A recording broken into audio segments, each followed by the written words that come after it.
Egunon guztioi eta eskerrik asko jardunaldi honetan parte hartzeagatik. Bai hemen presentzialki zaudetenoi eta baita ere online jarraitzen diguzu noi. Eskerrik asko eta bereziki EHUko Lan-harreman eta Gizarte Langintza Fakultateari eta Arabako Gizarte Langintzaren elkargo ofizialari Gizarte Langintzako 14. jardunaldian parte hartzean gonbidatu nautelako. Baita ere Gasteizko udaleko gizarte politiken sailaren lankidetza ere eskertu nahiko nuke. Esker bereziak eman nahi dizkiot Begoña Sekori, uste kanpoan dagoela, eta Aizar hori. Azkenean hitzaldi honen prestaketan etengabeko laguntza emateko prest egon direlako. Eta bide batez baita ere zorionak eman nahi dizkiet jardunaldi honen batzorde antolatzaileari. Edizio honetarako aukeratu duten gaiagatik, gizarte langintza eta lidergoa. Gai honek denok interpelatzen gaitu. Erantzukizuneko lanpostuetan egon ala ez. Lanbide honetan dugun izateko eta egoteko moduaz pentsatzera garamatza, eta hori ez da ohikoa izaten. Jardunaldi hau geure buruaz hausnartzeko gonbidapena da. Lanbidearen nortasunaren hausnarketa eta gizarte politikan dugun egitekoaz hausnartzekoa ere bai. 10 urte daramatzat gizarte langintza eremuan erantzukizuneko lanpostuetan dauden pertsonei akonpainamentua egiten. Gehienak gizarte langileak eta emakumezkoak. Emakume horiei esker izan dut eguneroko lanean izaten dituzten baldintzatzaileen berri. Izan testuingurukoak, profesionalak edo pertsonalak. Eta elkarrekin jardun eraginkorragoa eta osasungarriagoa lortzeko estrategiak eraikitzen saiatu gara. Hori dela eta gizarte langintzan lidergoari heltzeko ikaskuntza kolektibo horiek partekatuko ditut gaur zuekin. Hausnarketa eta eztabaida sustatzeko asmoz. Nire gaurko ekarpena, zuen baimenarekin, irakurri egingo dut. Modu honetan partekatu nahi ditudan eduki guztiak era egituratuagoan eta argiagoan elearazteko helburuarekin. Itzulpen lanetan, Leire Martínez de Marigorta izango dugu, itzultzailea eta interpretea, eta, ea dena ondo ateratzen den, mila esker, Leire, eta hasiko gara. Nire ekarpena 5 ataletan antolatu dut, eta hemen duzue atal bakoitzaren izenburua edo eduki gakoa.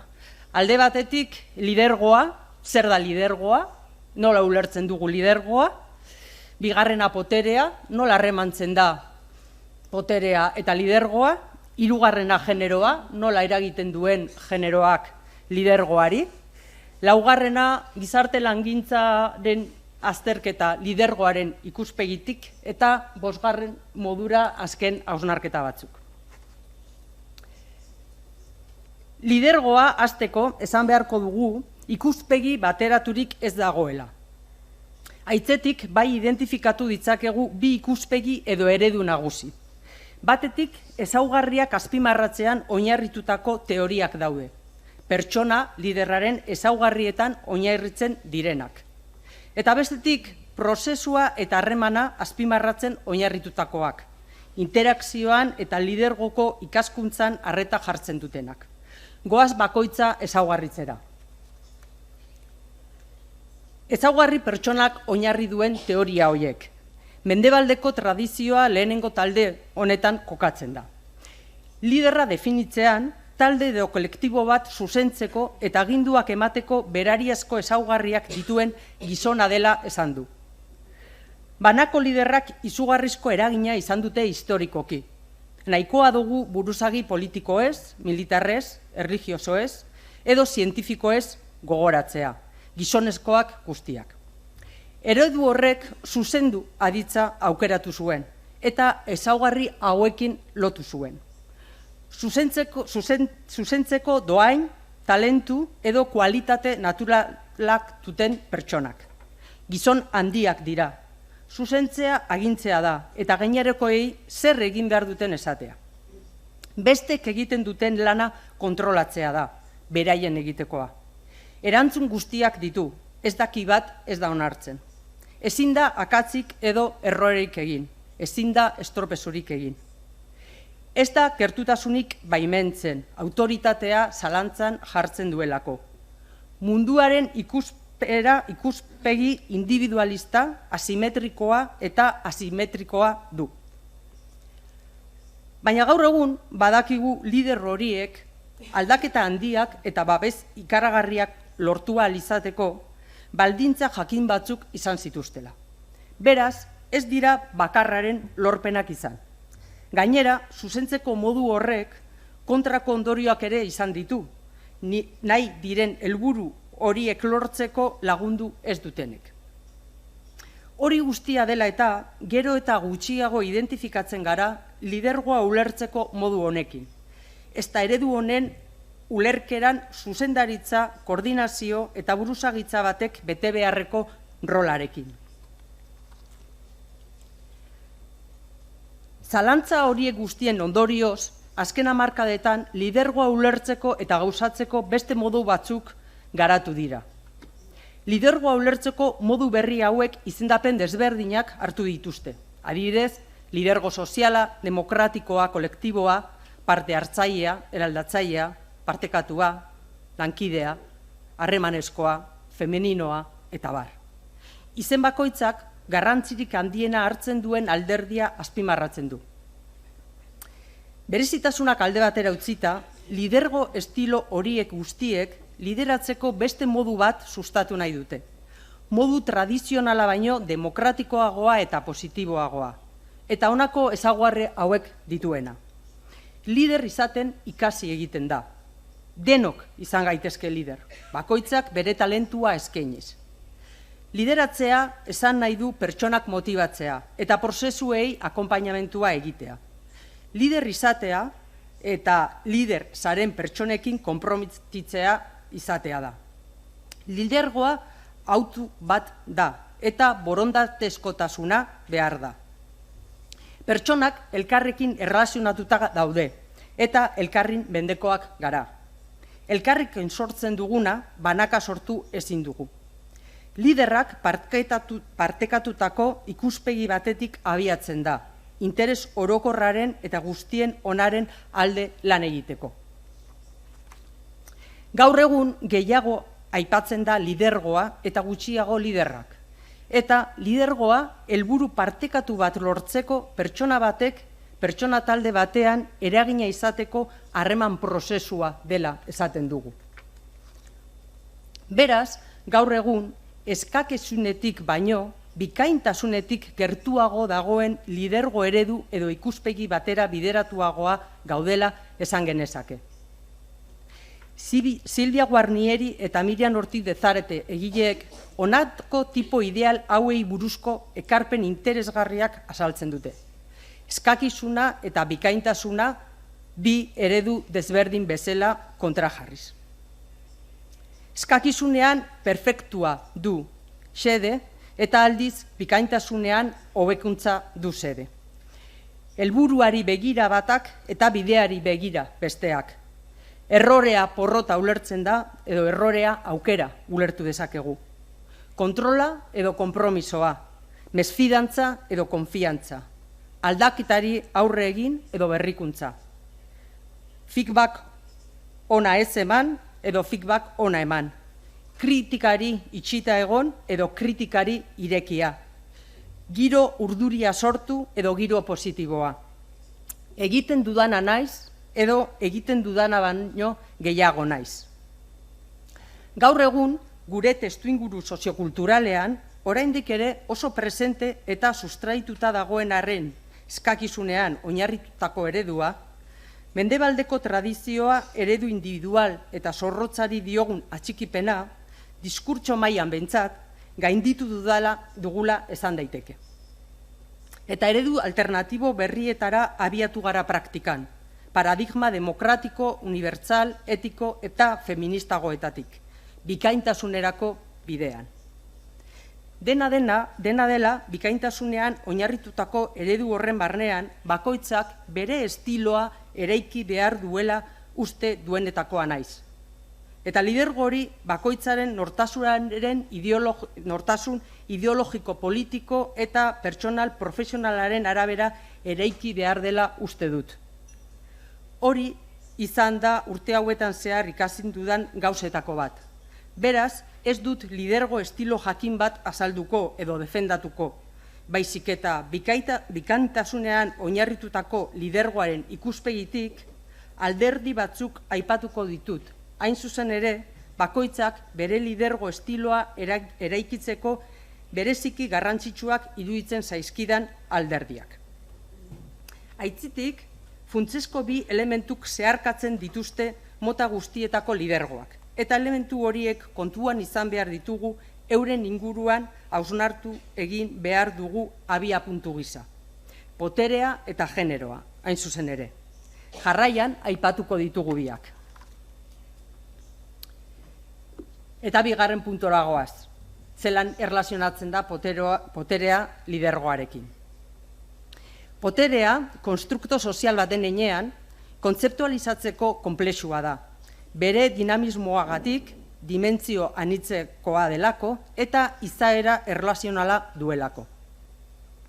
Onartua dagoen definizioaren arabera, poterea beste pertsonen sinisteetan, jarreretan edo jarduteko formetan eragiteko gaitasuna eta potentziala da. Martin Luther Kingen definizioa ere aukeratu dut, izaera inspiratzailea duelako. Eta berak dio, asmo bat lortzeko gaitasuna da poterea, aldaketa soziala, politikoa eta ekonomikoa egiteko behar den indar. Foucaultek erlazio eta harreman terminoetan definitzen du poterea. Gizarte interakzio oro potere harremana da, eta beraz, pertsonen arteko harreman oro mikropotereek baldintzatzen dute. Hortaz, poterea beti izango dugu bizitza sozialean, eta sahiestezina da.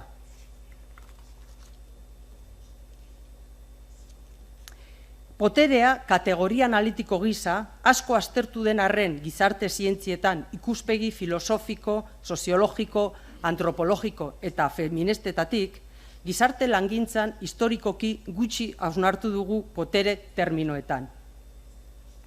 Dena dela, azken hamarkadetan, gizarte langintzak poterearekin duen harremanari buruz interes handitu du, eta ekarpen interesgarriak ditugu jada.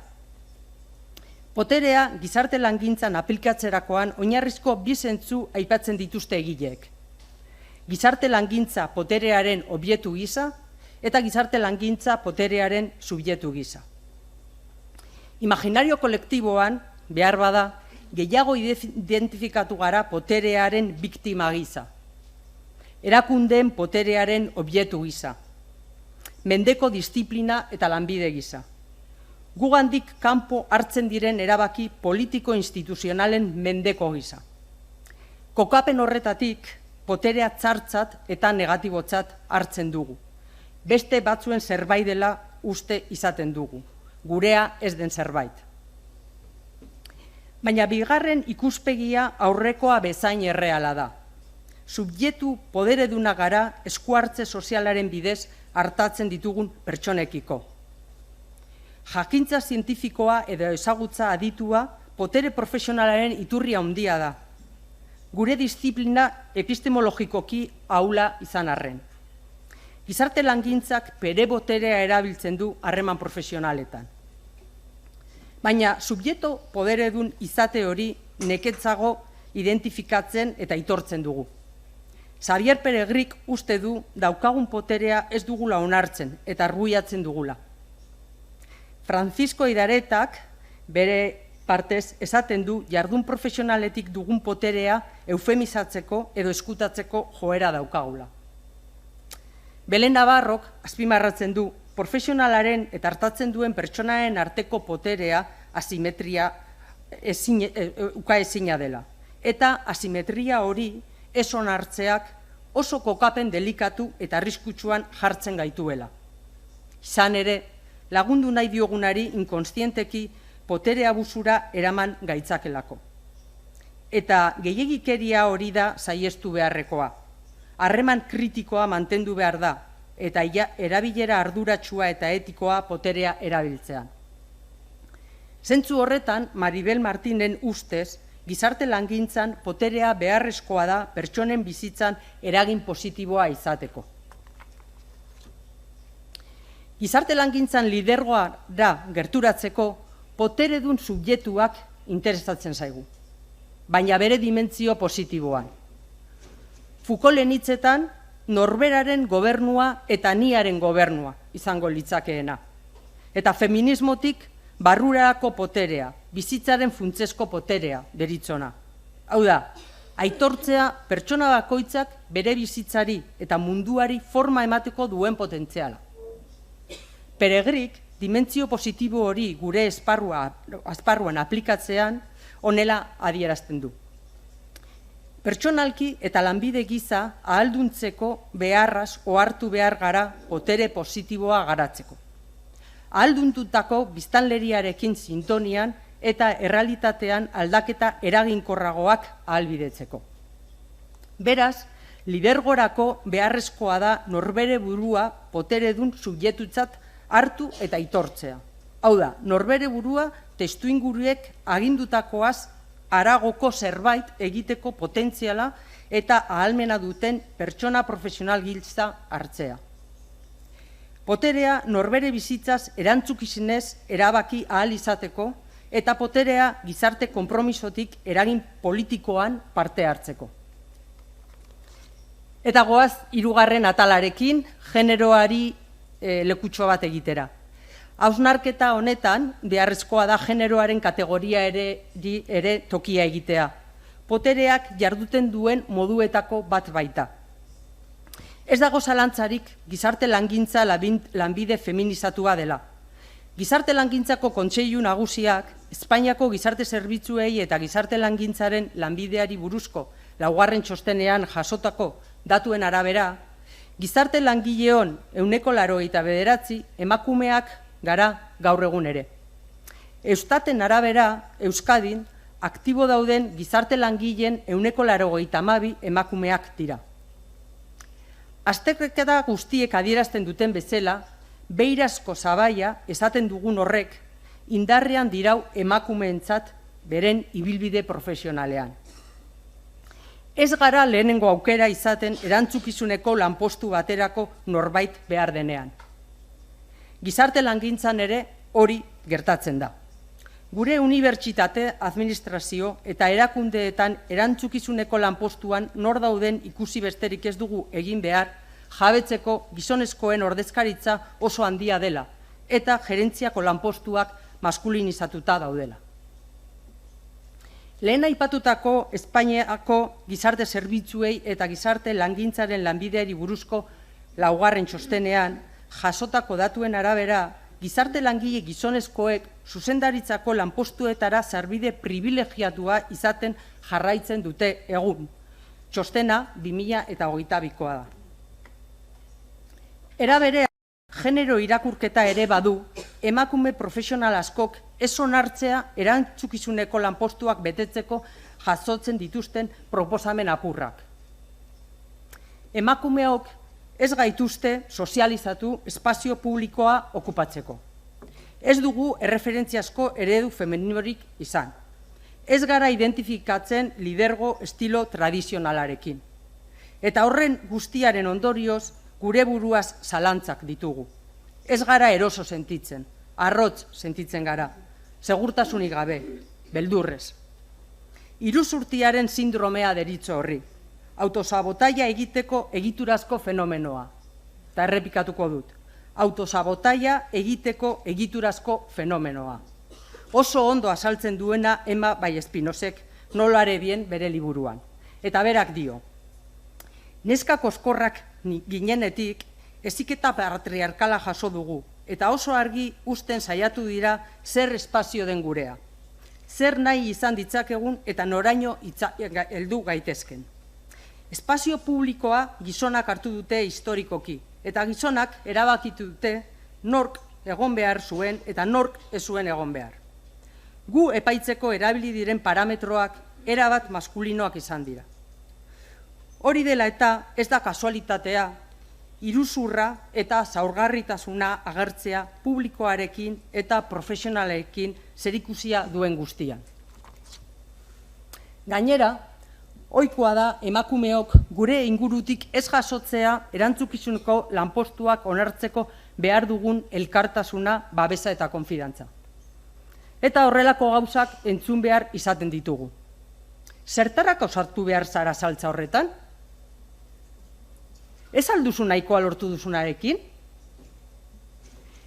Ez alduzu nahikoa zure lanpostuarekin? Dena egin ahal izango duzu? Eta iristen ez bazara, zer egingo duzu? Gizonezkoei beste gauza batzuk esaten dizkiegu. Hala eta guztiz ere, zenbaitetan ausartu egiten gara. Eta erantzukizuneko kargu bat hartzeko erronkari heltzea erabakitzen dugu. Naiz eta jakin edo ez, oztopo berriak, kritikak eta deskalifikazioak izango ditugula emakume izate hutsagatik.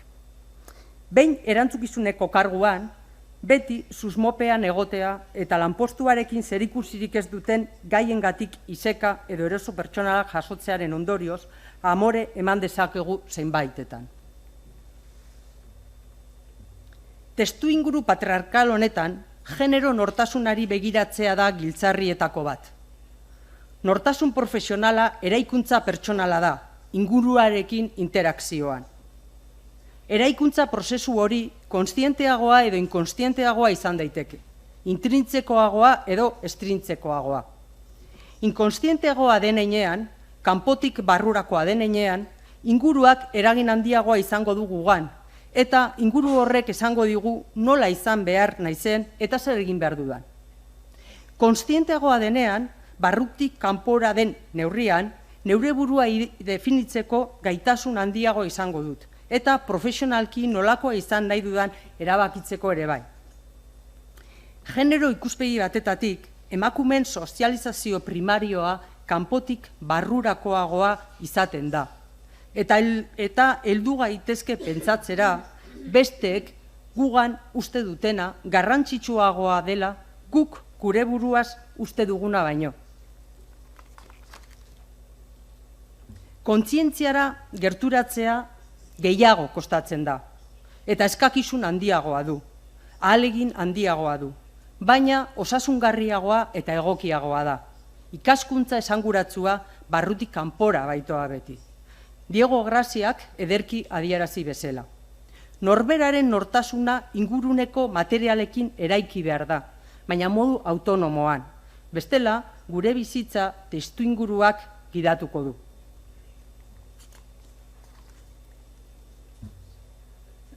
Erantzukizuneko lanpostu bat onartzeko izan dugun arrazoia, funtsezkoa da rol hau nola garatuko dugun ulertzeko.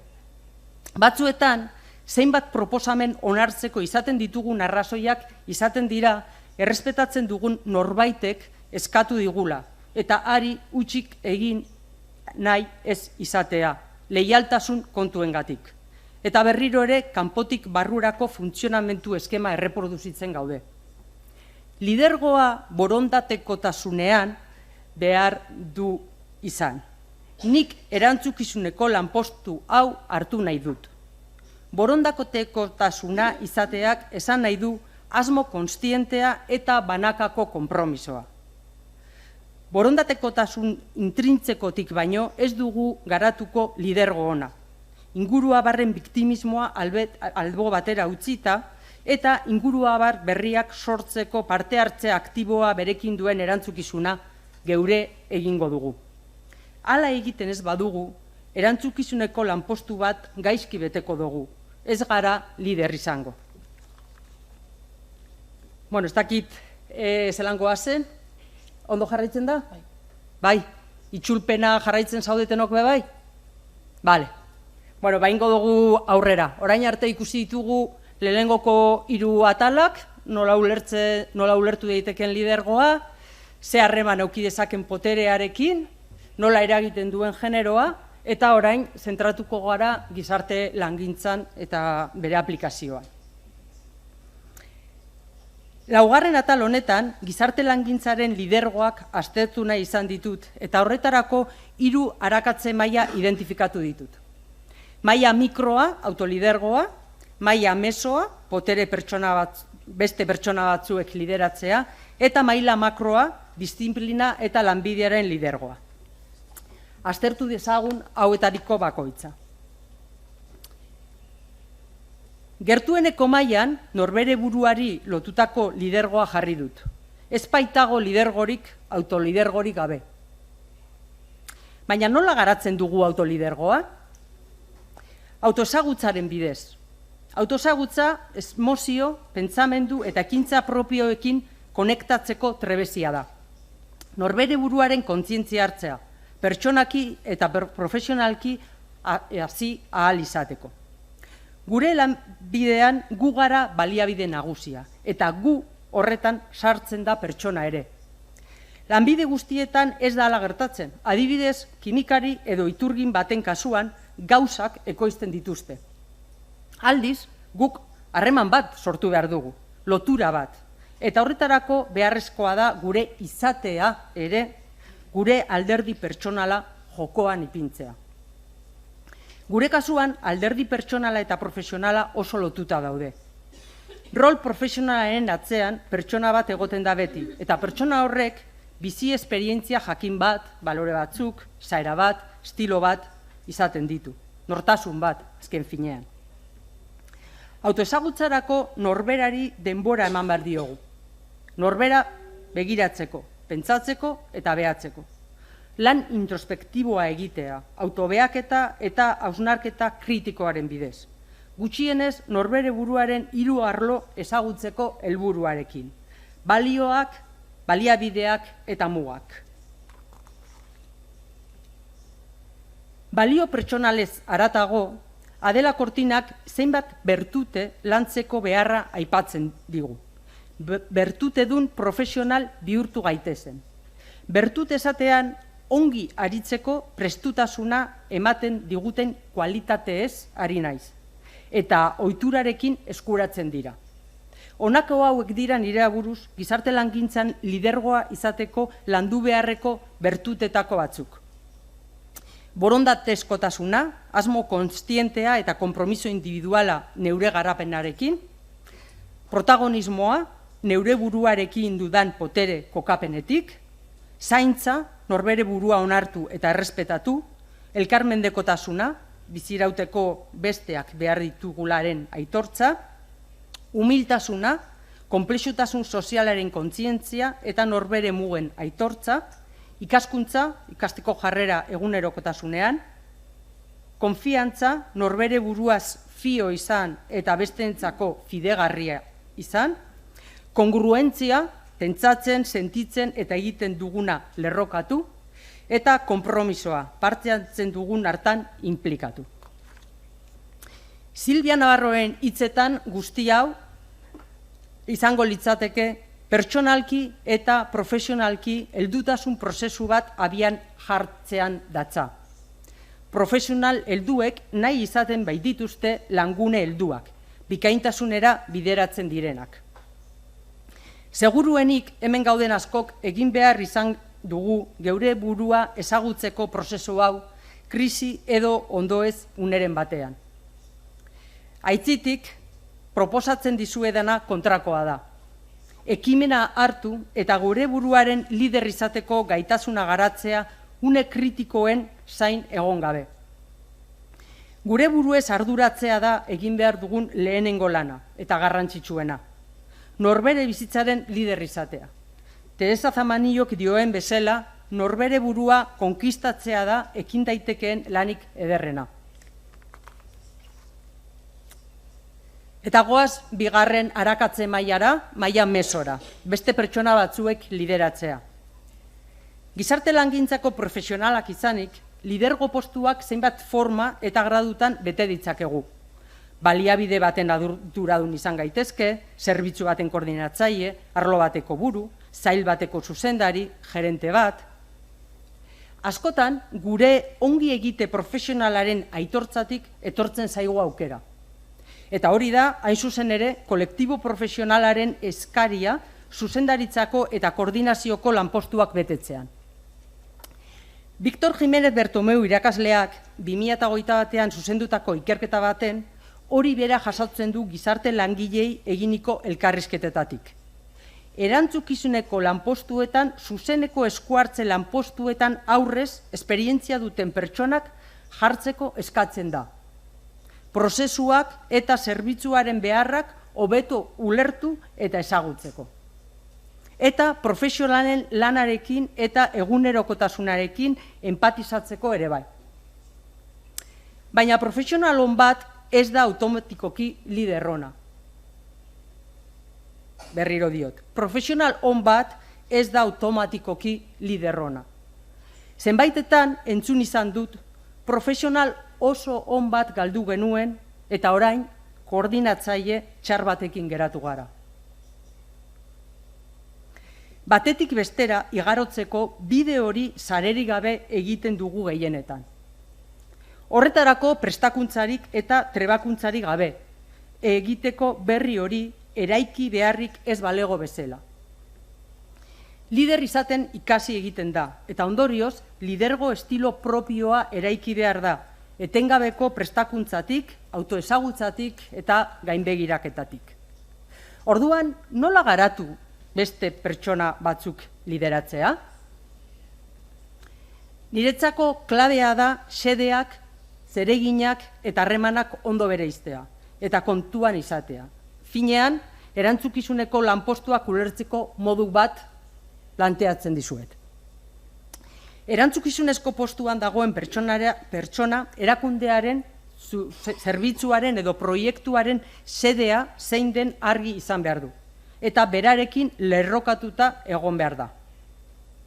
Zede hori lortzeko zeregin batzuk daude, eta zeregin horiek egiteko harremanak sortzen dira.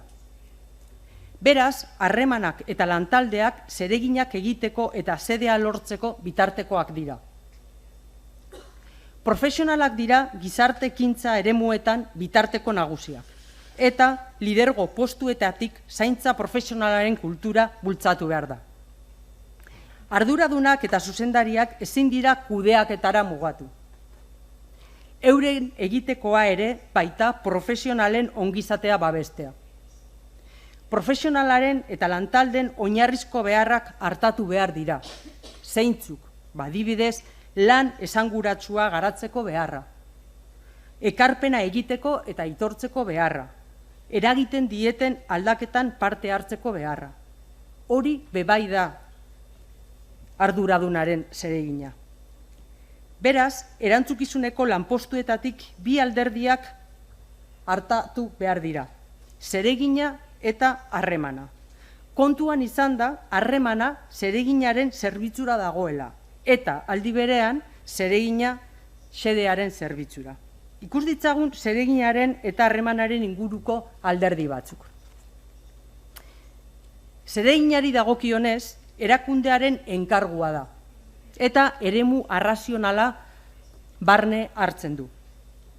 Hainbat gai daude zereginarekin lotuta, eta horiei buruz hausnartu behar dugu. Oraingoan, oinarrizkotzat jotzen ditudan 3 gai besterik ez ditut aipatuko. Bata, helburu kolektiboa eta partekatua. Funtsezkoa doa arduradunak beti gogoan izatea helburu kolektiboa, beren ekintzaren gidari gisa. Oso desberdina baita, helburu kolektiboaren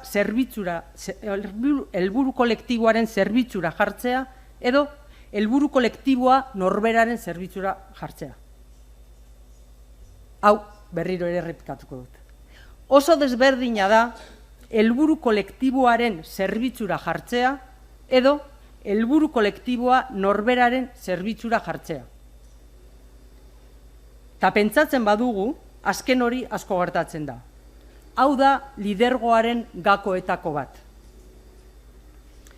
Taldearekin ere argitu behar da, zertarako gaude hemen, zer da batzen gaituen helburua, zeren eta noren zerbitzura jartzen gara.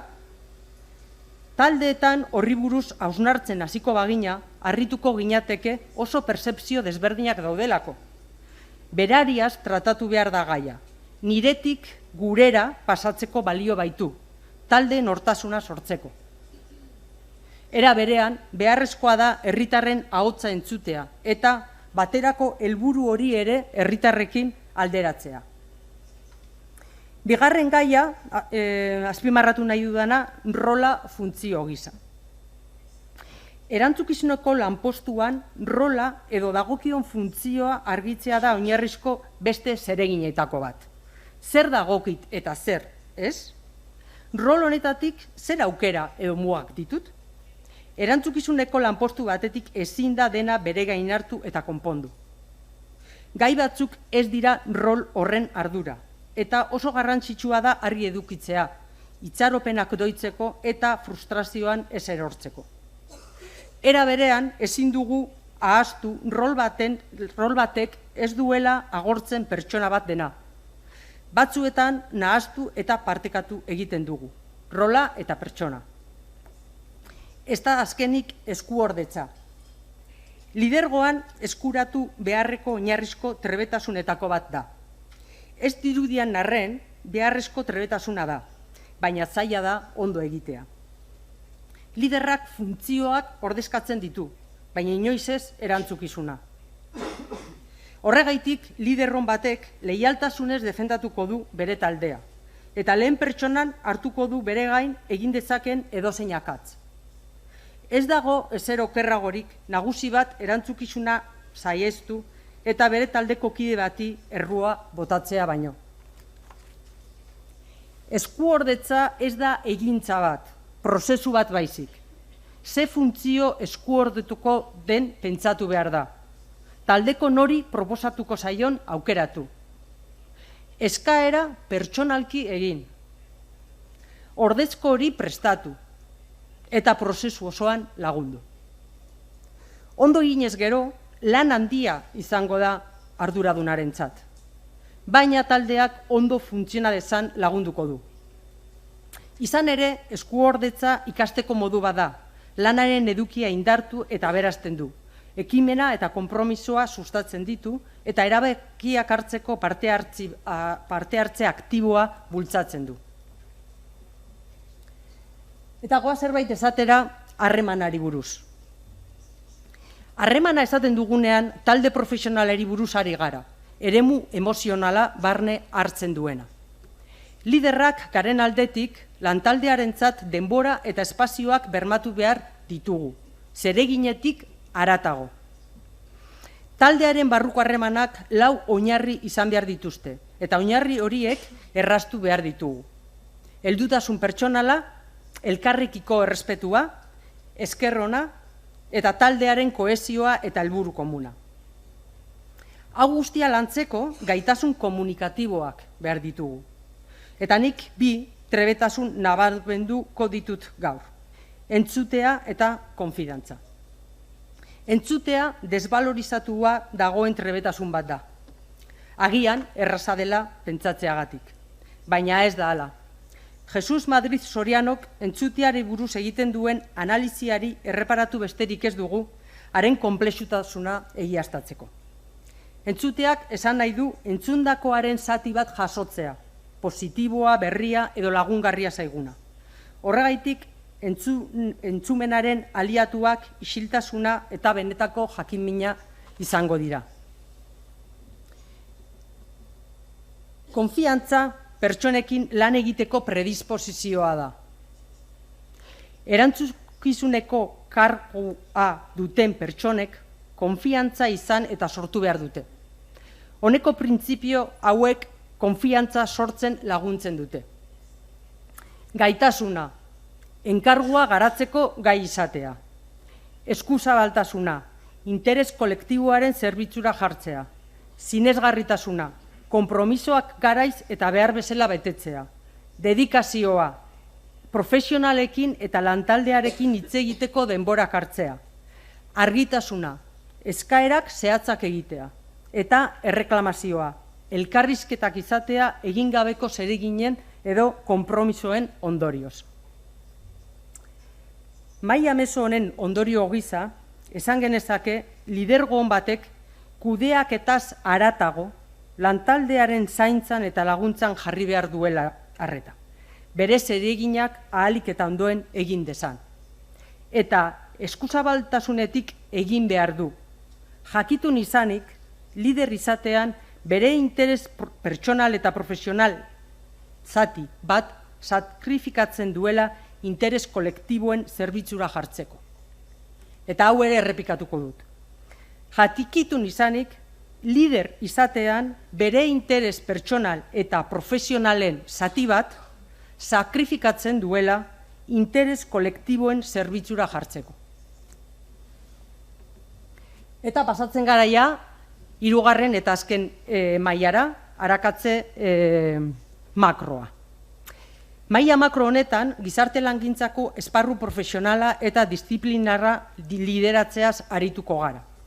Gure energiak bideratu behar ditugu gurea, espezifikoa, berezkoa dugun horretara. Gurean indartsuak izan eta sendotasun horretatik abiatuta gizarte politiketan eragin, eta beste disiplina batzuekin lankidetzan aritu berdintasunean, baina nahaztu gabe. Eta zer da espezifikoa eta berezkoa dugun hori? Bai, eskuhartze soziala. Gizarte langintza lideratzea eskuhartze sozialaren liderra izatea da.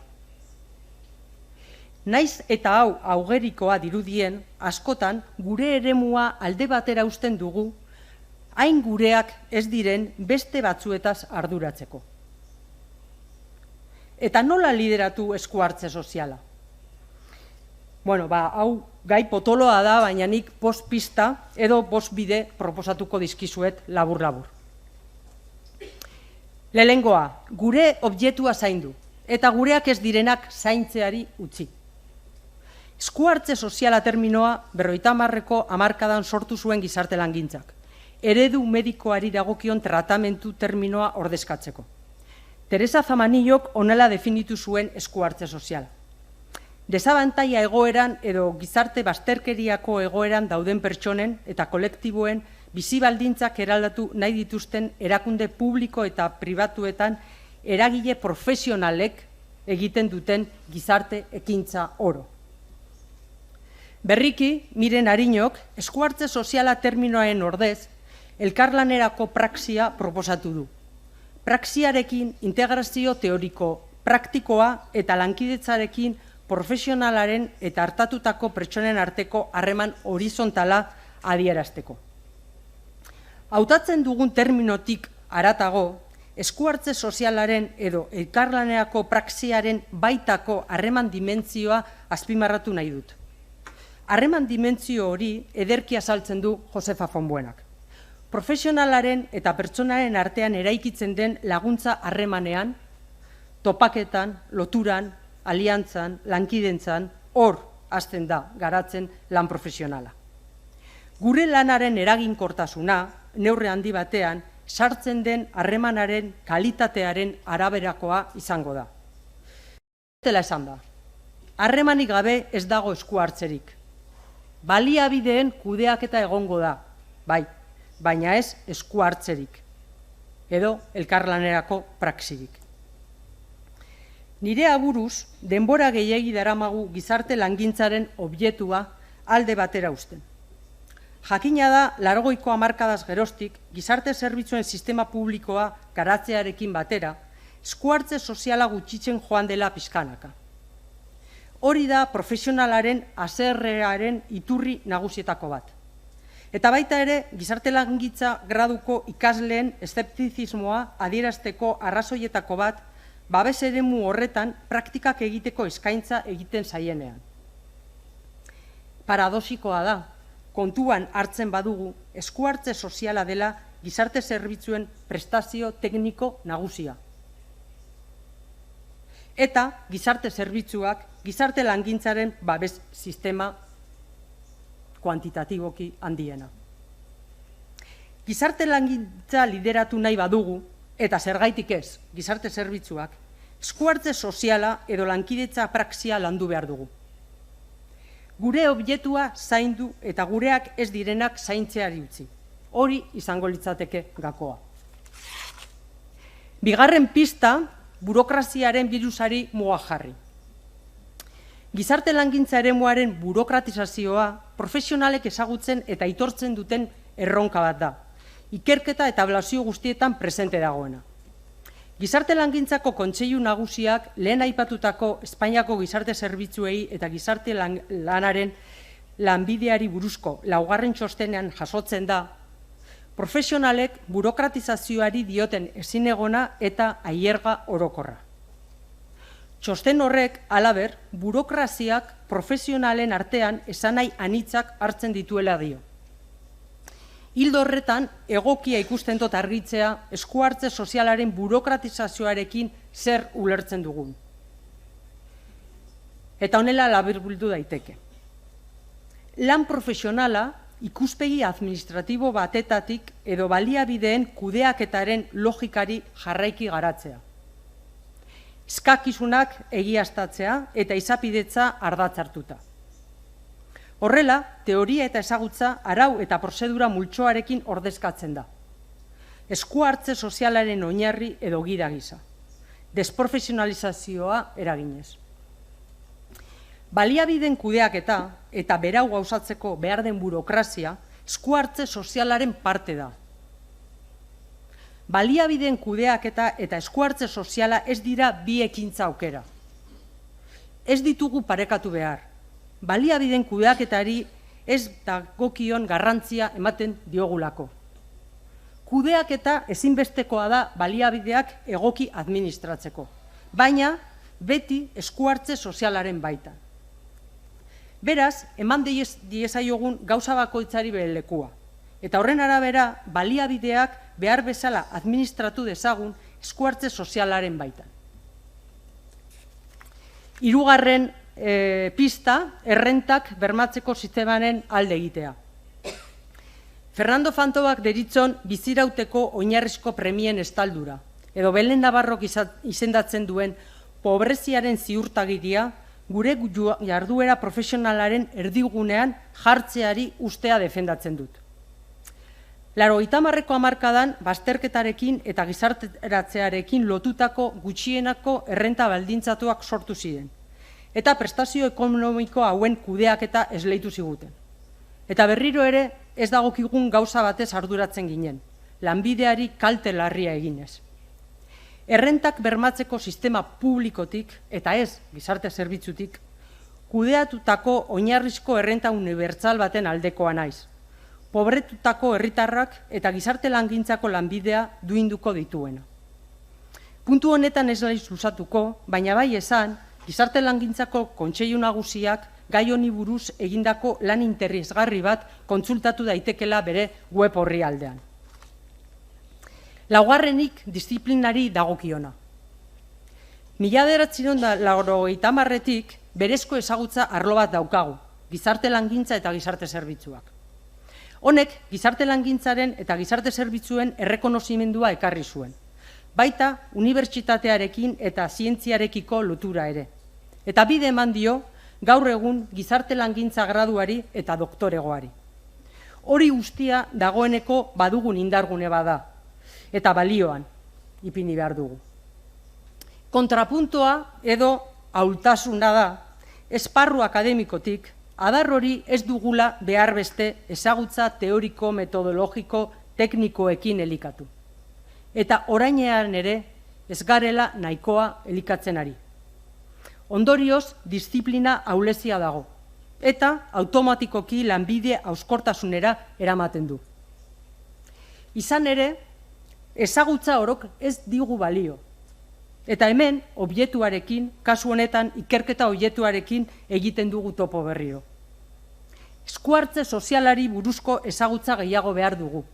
Eskuhartze sozialari buruzko ezagutza gehiago. Eta horretarako, era guztietako ikerketek ere ez digute balio. Eskuhartze sozialari buruzko ezagutza funtzean aplikatutako ikerketatik eraiki behar da. Errealitate soziala eraldatzeko helburuarekin. Ikerketa ekintza parte hartzailea da helburu horretara gehien egokitzen den modalidadea. Ezagutzak aurkitu ahala aplikatzeko aukera ematen baitu. Beraz, gizarte langintza lideratzeko laugarren pista honetan planteatu dut eskuhartze sozialari buruz ezagutzak handitzea, ikerketa aplikatu eta IEPH metodologiaren bitartez. Eta azkenik, indarrak batzea eta erronkei kolektiboki heltzea. Guk, inok baino hobe dakigu, gizarte langintzako erronka kolektiboak ezin ditugula banaka egin. Lanbidearen zatiketak, disiplinaren desorientazioak, eta teoriaren eta praktikaren arteko bereizketak ez digu laguntzen. Ikerketa da profesionalen eta akademikoen arteko lotura ahalbidetzen duena.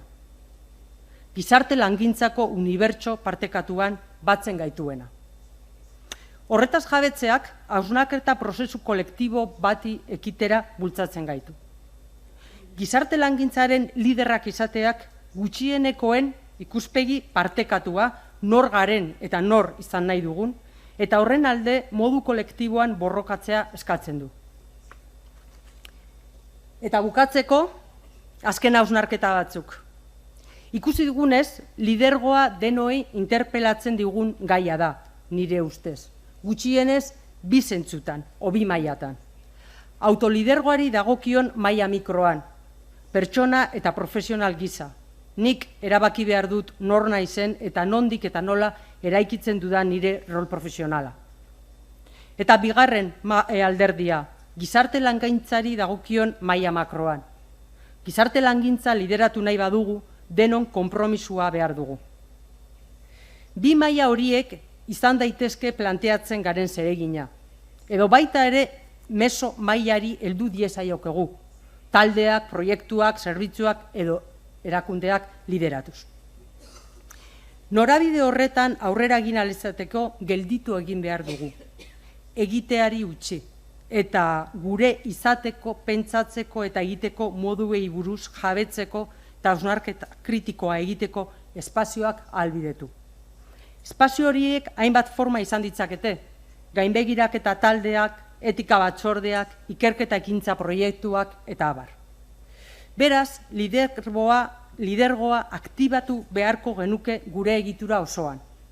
Banaka jardunez, lortu ezin duguna modu kolektiboan ahalbidetzeko.